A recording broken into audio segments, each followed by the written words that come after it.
እስቲ 850 ሺህ ብር ባንካችሁ ውስጥ ምን ይሰራል? እዚህ ኦቪድ ሪል ስቴት ግን ባለ 3 መኝታ ቅድመ ክፍያውን 10% ይከፍልላቸዋል። እንደምታዩት እዚህ ጋር ሳሎናችን ለቀቅና ሰፋ ያለ ሁኔታ ተደርጎ የተሰራ ነው። ታዲያ ኮሪደራችንን እዩት እንዴት ሰፊ እንደሆነ። ከዛም በተጨማሪ ደግሞ ኪችናችንን በደንብ ማየት ትችላላችሁ። ጥንቅቅ ተደርጎ የተሰራ ነው የሚሆነው።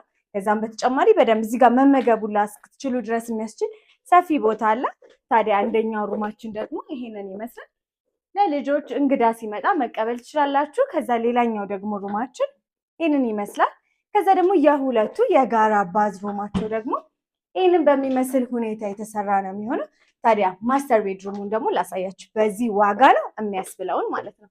እንደምታዩት እዩት ጥንቅቅ ልቅቅ ተደርጎ የተሰራ ነው። መታጠቢያ ቤቱ ደግሞ ይሄንን ይመስላል። ታዲያ ምን ትጠብቃላችሁ? ከታች ጋር ባሉ ስልክ በመደወል ሙሉ መረጃ መውሰድ ትችላላችሁ። እናመሰግናለን።